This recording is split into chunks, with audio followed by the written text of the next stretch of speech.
Okay. Public.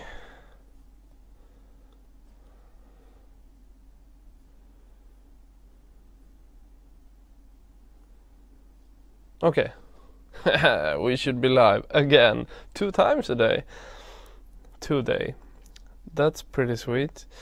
So DaVinci Resolve and the Blackmagic Pocket Cinema Camera 4K was just updated, and I thought I would just quickly run through my initial thoughts of it all. Since I started this thing, I might as well quit the whole thing somehow. So first thought, does the freaking camera have a flippable screen or not? I cannot see it anywhere. It does not look like it can. That is a big problem. Otherwise, I felt like, oh, they have pretty much the perfect camera here. So if you are, in that price range, I don't think you can get a better camera. I think that's gonna be really, really hard. You got super quality audio. Let me just go through everything, but I just can't understand why they don't have a flip screen. Doesn't make sense. Because they still, like they showed in the whole thing, filming themselves, like they have thought about vlogging. But they do call it blogging, so I guess that's that. Anyway, camera seems like an amazing film camera, like the pocket-sized film camera, if we could call it a pocket camera. It has 4K, of course. I don't give a fuck about 4K. Totally uninteresting to me. All I care about is that it has dynamic range, all the modes, the handheld size, but the most important thing, ISO sensitivity. And that brings me to another question that I can't even understand how they're not answering this.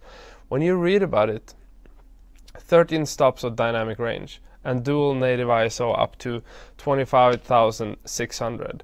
Okay, when you read that, it sounds too good to be true, because it sounds like, okay, so they got dual native ISO that is what? 25,600? That can't be true. There's not a camera that has that so far. So that sounds like it's just badly written. But I'm not sure, because I would like to know what the dual ISO ratings are. That's a big question. Because it seems like it's more light sensitive than, for instance, the GH5. That's gonna be a huge thing. And if it's like the GH5S, it's huge.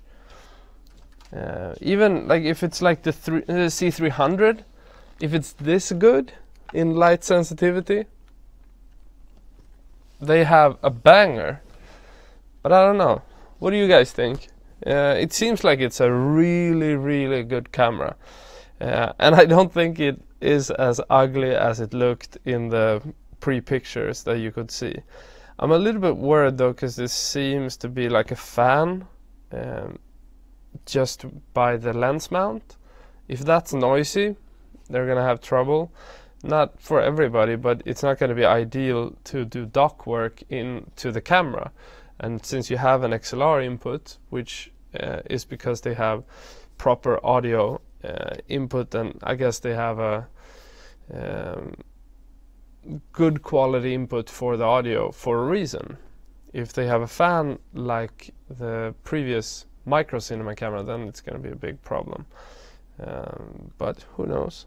Could be, just something that I'm seeing. Could also be something that isn't an issue. Could be a non-issue.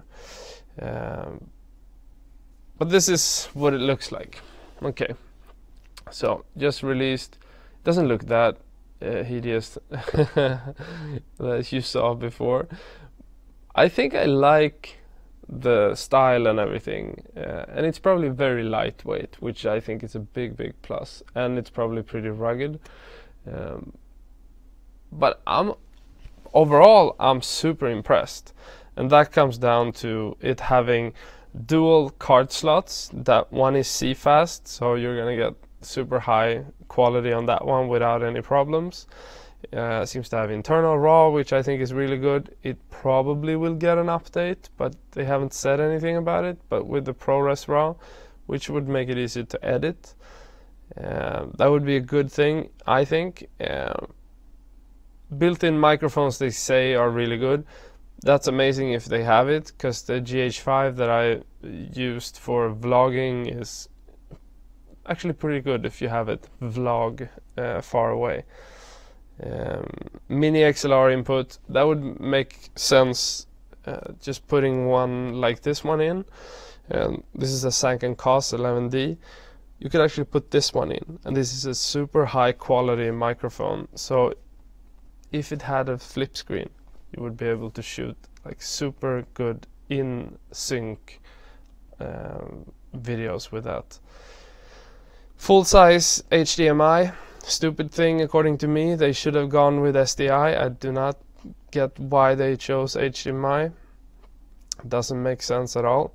3D LUT support, really good. That's what I'm using now for this stream in the Ursa. Bluetooth, amazing. USB-C expansion port. I haven't seen that, but I've used the expansion port for the micro cinema camera, and that's been amazing. It's been something that's so controllable and programmable that you have like endless possibilities with it. I don't know what you can do with this one though. Got no clue. All they showed is like an external hard drive recording, which, yeah, to me it doesn't make sense. But you can probably do much more programming once you delve into it.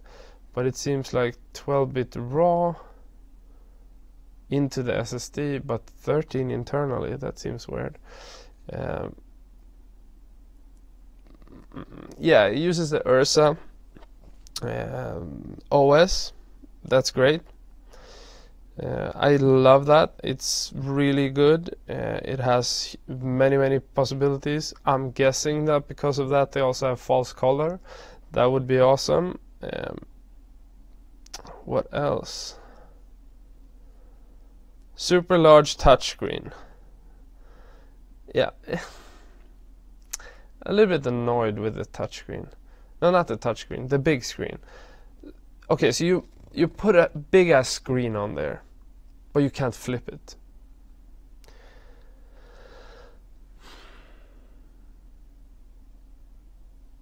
(2018) and you can't flip the screen in a pocket styled camera. You might as well not have a screen then.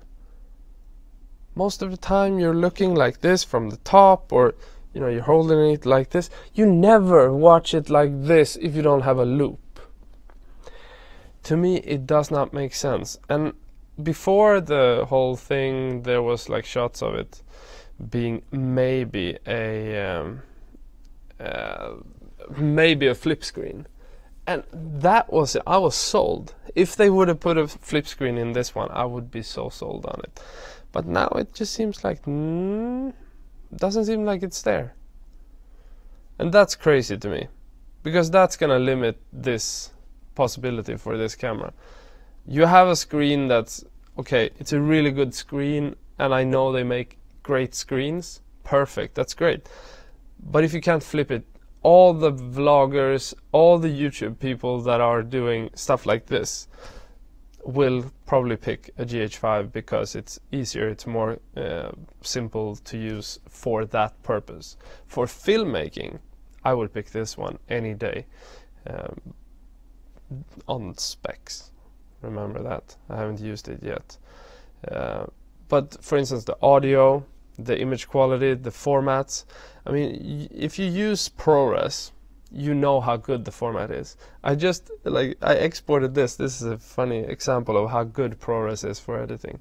So I shot with the Ursa the previous stream that was just a couple of hours ago, and I was expecting it would take as long as this shitty C300 Mark II camera to export. This one takes probably 4 hours graded to export, and it's like a simple grade. 4 freaking hours for an hour of footage to export. to H.264. Guess how long it took for, because this was the first stream I did with the Ursa in ProRes. Guess. 15 minutes. 15 minutes. Graded footage. Exported. Done. An hour. So there's reasons for wanting to use ProRes. That's a huge thing for me. I think that, like Steven says here about the small HD focus monitor, like you can solve the whole issue of it, but when you vlog, like there's so much comfortable, like just having the screen, just having it, holding it, it's quick, it's done. That whole aspect of it, you can't really mimic that when you put a screen on, because then you start to get up to like the size of, I don't know, the Ursa, but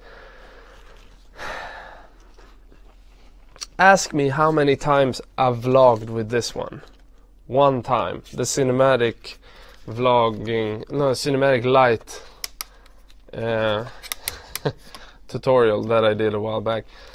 I mean, you cannot, and this is, yeah, I know it's kind of insane to talk about this one when we're talking about the pocket camera, but this is what it's come to when you start to put stuff on there. And sure, it's not super heavy when you put like a monitor on a pocket camera, but it's definitely not ideal, and it's definitely not like this. But this is a heavy camera, so maybe when you have that one in carbon fiber and all that, it might be lighter. Who knows? If it's lighter and you can actually fit the monitor on top, fine. I mean, I don't have an issue with it, but you don't need a screen that's bigger than this one for that purpose. So nobody makes screens this big, as well as, I don't know, if small HD, like theirs are this big, the smallest ones, still big. So that's a little bit troublesome, I feel. But yeah, that's just me. I just feel like I want a small camera that I can do the vlogging with easily, that has top quality. So that can be an issue for a lot of people. The screen is probably amazing, but the fact that you can't even flip it up, that doesn't make sense to me either. Yeah. So let's see, what else? Professional audio. I mean, that I love about it, that it has XLR, that has phantom power. Because, as I said, you can use a quality mic like this one, straight into the camera, no syncing. Then you use ProRes, just out of the box, it's amazing. With LUTs, oh, fantastic. I just wish they would have fixed the screen. And on top of that, you have an HDMI port that's supposed to go to the second monitor. So when you do that, you need a cage to lock the HDMI. So then you're starting to put more weight on it. It's not a good thing, but you can probably live with it. I mean, if you're fine with that whole thing, if you don't use it in the way that I do, just walk around, shoot some shots really quickly, then I think it's amazing. But for that, totally misses the goal. Flexible power option. As I said before, I thought it would be the Canon LP E6 batteries. That's what it was. That's amazing. I think those are, you know, widely available. A lot of people have them. They have good power in them, so that's great. I think it's actually going to give a lot of power. I mean, one thing that isn't mentioned is that you get, or it is mentioned, but I don't think people will think about it, but I grade in DaVinci Resolve and I edit there and I do the sound mixing and everything, and to me having the studio version is a necessity, because you can do noise reduction, you can do film grain, there's a lot of things like de-interlacing for the people that want to do that. And those things are super crucial, I think, for grading if you want to do it professionally. So if you haven't bought it, that's a big incentive to kind of to get it, because you get that. That's $300, so that's amazing. that you get that. I have it, so for me it's just a cost, so that doesn't make sense. Then I will have like a third version, like third license. No, I even got 2. I got 5 studio licenses, I think. So okay, now I have a 6th studio license. What do you do? But I don't know, maybe I have to give the 2 that I got when I got the Ursa from Blackmagic. Maybe I need to give that back, who knows. Okay, so I don't know if there was much more to talk about. Let me see what you guys are saying. I didn't see if it had some proper autofocus. I'm guessing it doesn't. Okay, so ICANN VL35 3.5 inch. Let me see that one. That might solve people's problem, because you need like the most compact powered version. Like, how do you power it? Let me see. Like, it has good ratings, 4K. Okay, so Canon batteries there as well. That's good. That one actually looks good. Looks like a GoPro monitor.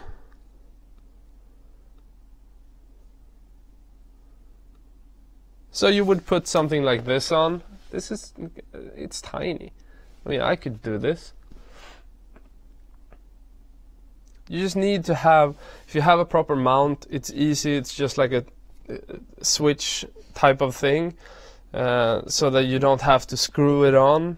Then maybe that would work. And if you would have it like the Red has it, you just fold it down. If you can get a setup like that, like Small Rig probably does something like that eventually, or they should when they see this live stream, then that would be amazing. I think if they could just fold it down so that it kind of, no, I'm not going to close that one, but let's say you have it on top, you have some form of just fold it down so that when it packs, you got it there, so you don't have to like get it up all the time. You need to have it twistable. Fine, then the camera's perfect. So somebody please solve that for us, because I really want to use the camera. I know that it's gonna have amazing image quality, but as people say, maybe it will get delayed. I mean, they were conservative, so we'll see. I'm gonna see if I can get them to send one to me, because then you probably get an understanding of how long it will take after that. This camera will destroy those Canon batteries. Perhaps, but I think for the micro cinema camera, which doesn't have a display, and this has a huge display, which they talk about as being this huge display. So that one had amazing battery time, but that's probably because it doesn't have a display. So we'll see how much power the display takes. Yeah, I think, as Austin says, like, this is a game changer. As long as they deliver on the ISO, I think it is. I think it's like the independent filmmaker low-level camera that people will use, because it has such high dynamic range and low compression. Yeah. Saying goodbye to Panasonic GH5, the king is here. Yeah, I think so, pretty much. It's just like, I need both, probably. I would probably pick the Pocket 4K as my B cam, and I would have the GH5 as a vlogging camera. Possibly, but that also has to do with the weather housing being like it's weatherproofed, those like weather sealed. Those things matter as well when you vlog. Otherwise, for filmmaking, easily Pocket. It also has 120 p, 120 frames per second, but in 1080p. So that's also great. That's, I think, what the Ursa got, and that looks amazing. So hopefully it looks the same. And if it has ISO that are like on par with the GH5S, blown away. I would never expect Blackmagic to do that. But the Ursa 1600 ISO is good, so They probably deliver if they promise that. Let's see. Recording to external flash via USB-C. I don't get that. Why would anybody want to use that? It's just an extra cable that can get on, like, loose and all those things. Yeah, that I don't get it. Why, Logan? Do you think it's a sick feature? What am I not seeing? Records SSD external via, yeah. The thing with that is that I have the SSD recorder for the Ursa. I don't use it because it gets, you know, it's more weight. I don't want weight, so I don't get it. But please say why.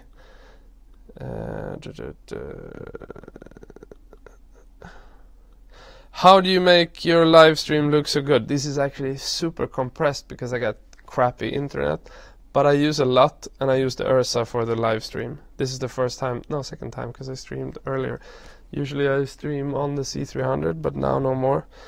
FS5 II, I think it looks it looks great, but it's not a lot of improvement. Like, it was a good camera before, so I don't know. It's yeah, not impressed, but it's a good camera. Depending on who you compare it to. Canon, I'm using Canon 200D for my short dock. What would I use to stabilize it? Skyler Minicam I don't know, I like the glide cams, but the Skyler Minicam is smaller, so you could try that one. One does not show. The GH5 autofocus is crap. It actually works now when there's a hack to it. There's a hack where you kind of switch the angle to 179 if you shoot in PAL 25p, and then it actually does a decent job, but not in low light. Low light, it sucks, but in proper light, actually really good, really good. So it's a non-issue. Low light, even the C300 Mark II sucks. You can see how badly it sucks if you watch the lighting cinematography video I did. Could not find focus at all. So what about frame rate? Yeah, 120 in 1080 and 60 in 4K.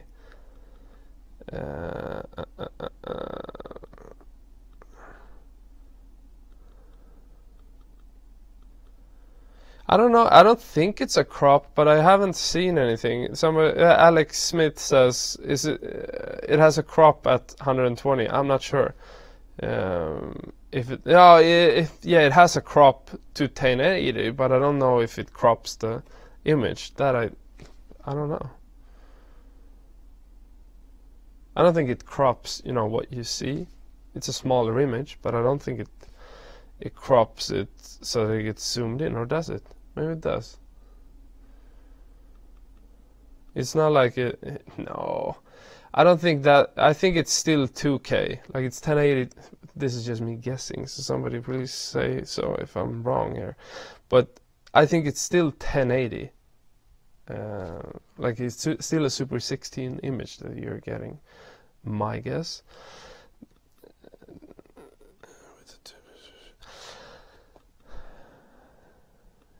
Yeah, actually, this comparison, Blackmagic Pocket Cinema 4K is essentially Ursa Mini 4K with a 2x crop without a global shutter.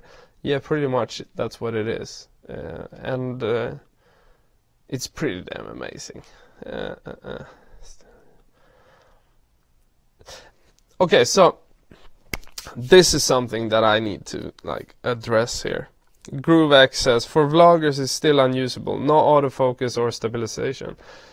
So there's two things here. Okay, stabilization can be a problem, but I've shot with the Skyler Minicam myself, works fine. I don't have that much issues with that. And with the stabilized lens, maybe it's fine.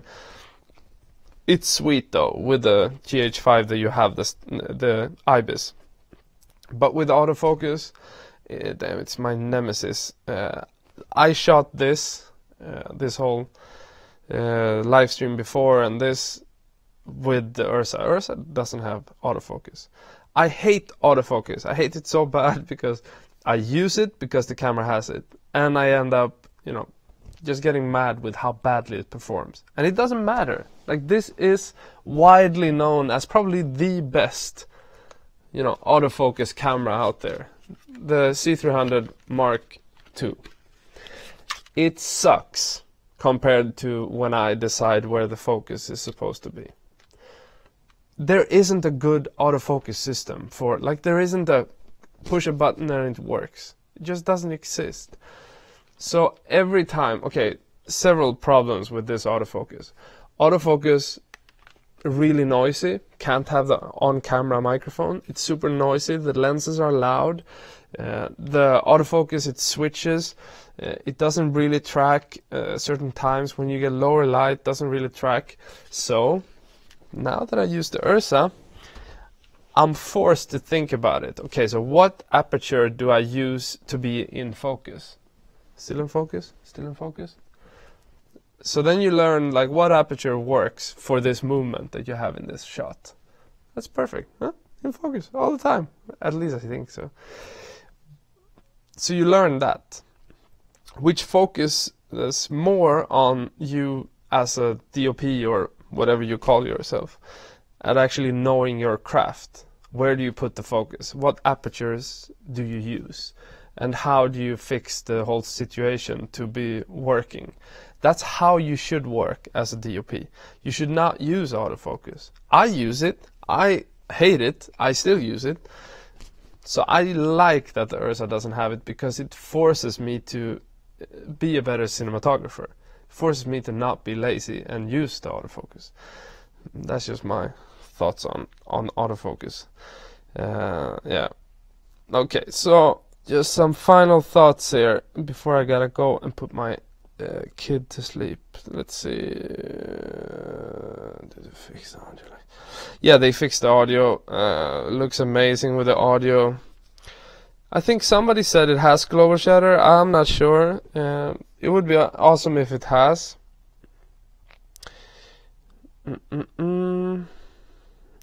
I think that the fan is probably going to be the biggest issue if it's noisy.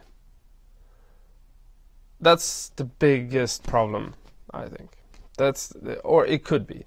Like, I don't know, because nobody has heard it in like hot temperature or that sort of thing, or a quiet room. Like if you're at NAB, it's not gonna be quiet. That's a big problem that the micro cinema camera. So hopefully it doesn't have the same. So let me just, before I gotta go, I got to get to the resolve features, because fusion and resolve in one. God damn! So I grew up studying like post-production probably like 12 years ago. Used combustion and After Effects and all those. And then I kind of moved away from that, and I started making films. So going from like doing horror films and fiction to doing what I do today, which is documentary. And I never felt like I wanted to learn a new program like Fusion. But I always knew that Fusion is the thing that I want to learn. And now they include it in the Resolve, which I love. So we'll see here how this will work out. Let me just see what the updates are, because I haven't looked into this much. I just saw the whole live stream. So they included Fairlight before. It's a little bit buggy still with the audio, or like sometimes it's insanely buggy, but yeah, it has potential, massive potential. And now that they included the whole VFX component with Fusion, so it's like an After Effects on steroids, you could say. Now you have everything at the palm of your hand to do all the visual effects that you will ever need, all the tracking, all the graphics, everything within one program, and do the sound mixing and everything, and the grade and the editing. Like, I can just see this taking over everything as soon as they get everything out there. If they get an update of the Ursa or whatever the camera is going to be called, the second generation or third maybe it's going to be, if that one is on par with Arri or Red, then they will have the top level of it. And when you have the integration with the cameras and all the, like, they even have like live streaming hardware and all those things, I don't see how anybody's gonna compete with them when they have that ecosystem.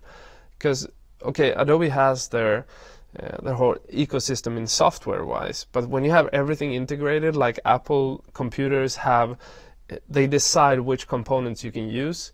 That's why it works so well, because they have everything optimized to that component. So you don't have a motherboard from everywhere, you could just have one. That's why it works so well, and that's what you're gonna get when you get all these programs in one. And they don't care about doing it like Adobe does, where they put everything in different applications. Instead, they put it in one so that you can have that streamlined, because they want you to buy hardware, cameras, all those things. So Fusion brings a huge update to the effects. Okay, so vector paint, rotoscoping, 3D particles, like do you want to do fog, smoke, all those things, keying, true 3D compositing, tracking and stabilization, that's always been there, but it's even better, 2D and 3D titles, spline animations, all the things that After Effects is known for, but Fusion is a much greater software. So that's going to be super interesting how that translates over to the animation features of both the editing features of Resolve as well as the color correction, I think. Because you also have, the editing software has developed so much during the past years that I just feel like, okay, so that just has to get more stable. Then it's perfect, but you have everything that you need within the editing program as it is right now, I feel. But sometimes I don't get why it's so unstable, and I think it has to do with scratch disk sometimes, but it doesn't say like why do you crash at this moment, which I feel is really a bad thing, of course, but all programs crash. Funny side note, I tried to open, because the vlogs I did a year and a half ago, they were done in Final Cut 10. So I've been trying to open that all day. It's taken all day to rediscover the files, the media files, like a whole day. That would take probably like an hour tops to rediscover the same amount of files in Resolve. That's why I transitioned to it. Yeah. Let's see. Anybody? Any thoughts on Resolve? Yeah, Resolve is like, there's issues with it. Sure, there is, especially in the audio panel. With time, I do not see how people will compete with it, because they just put everything in there. Like, I made my DCP print in Resolve. Like, I can do anything in Resolve. I can have a whole project from start to finish within the same program, and it's not worse than the other programs. It's better. I'm amazed by it. I just think the audio section needs to get more stable. And another thing that I would like, auto upload to YouTube. That would save me time, because now I use the media encoder for that. Okay, so multi-user collaboration. I don't know how that works, because usually before you've had to be on the same network. I think that's probably what it is still.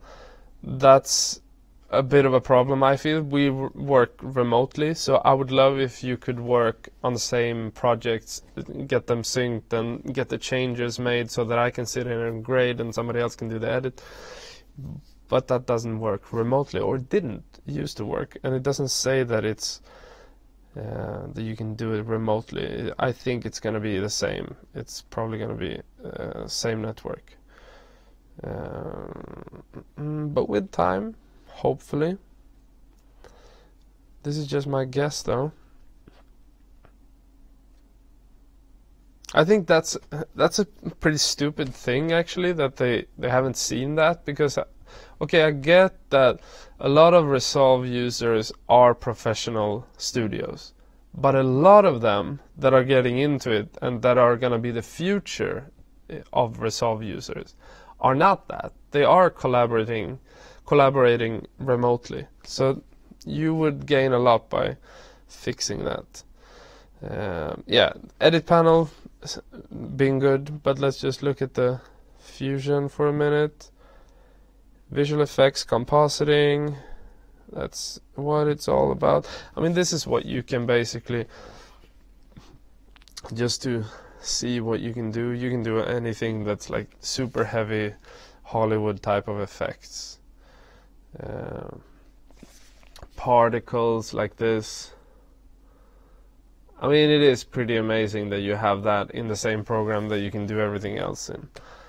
I don't think there's going to be much improvement in terms of features though in the color one.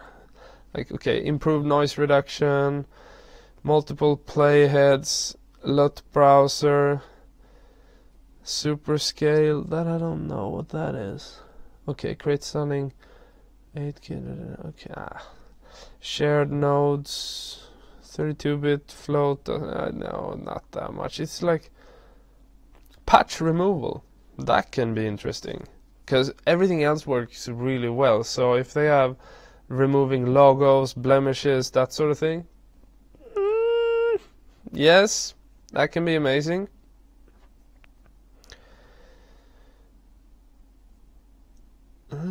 What else?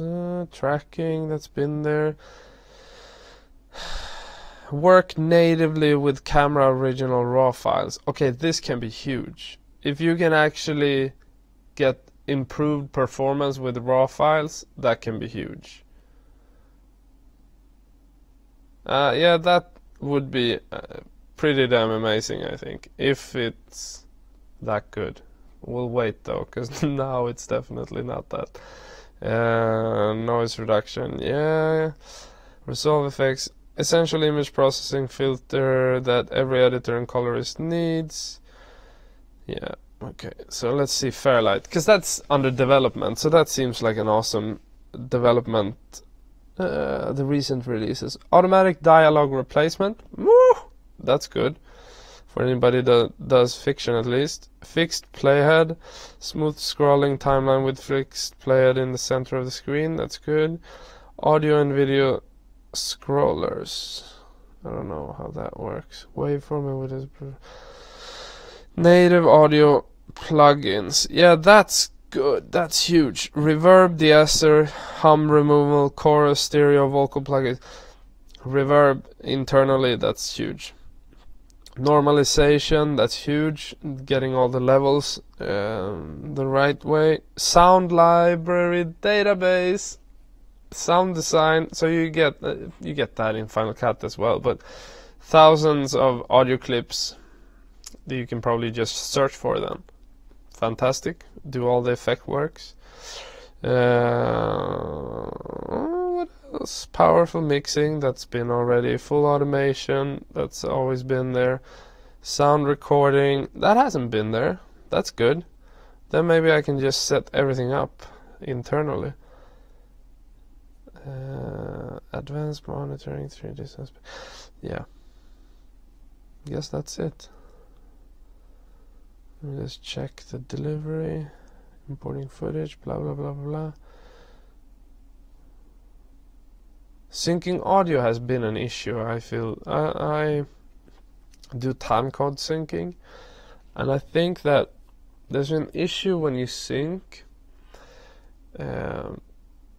where when you have several audio files that you get from this one. So I usually record with this Electrosonics PDR, and when you record with that one, you get split wave files, and when you sync them, it doesn't really understand that there's several wave files that goes to the same video.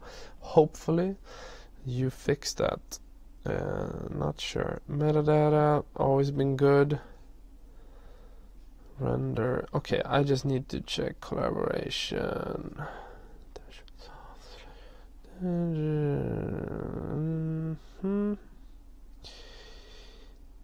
Multiple users. This has always been what it's been.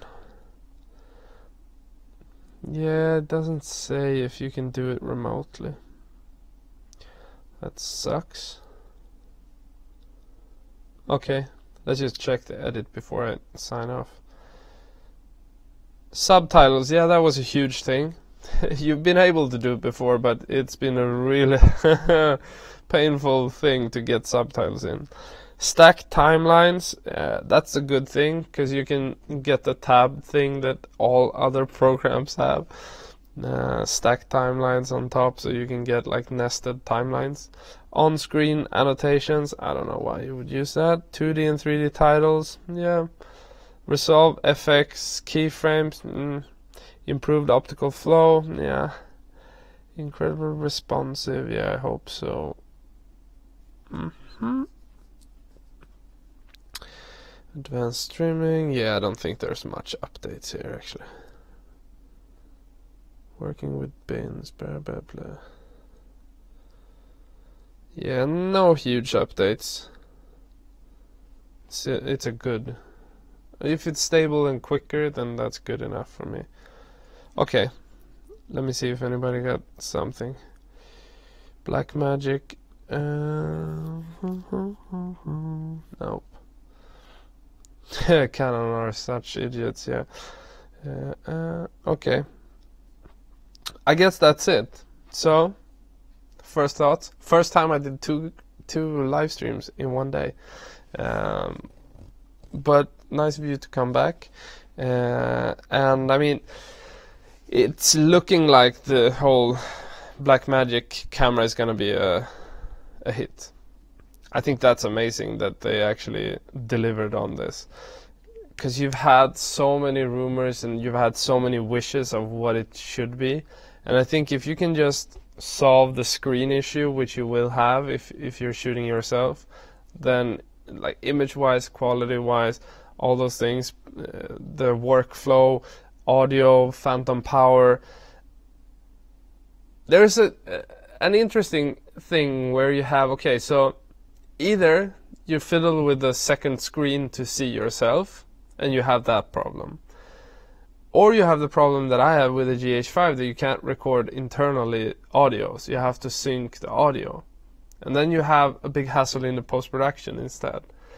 So you can choose either to have a camera that actually can shoot everything internally at top quality, or you can choose to have a camera that has a flip screen. And the more I think about it, the more I think I would probably pick the Blackmagic camera, because it's easier to solve the screen issue, and it's just a thing when you shoot yourself. All the time, otherwise, you know, you have a second monitor anyway. So for me, it's just a matter of getting the smallest possible screen, because the screen on the camera is good enough as it is. It's probably like the other screens that they sell separately, as good. So you're not going to have any trouble. I mean, the screen that you have, the fold-out screen on the Ursa, is amazing. So probably going to be similar. Okay, thank you guys. See you later.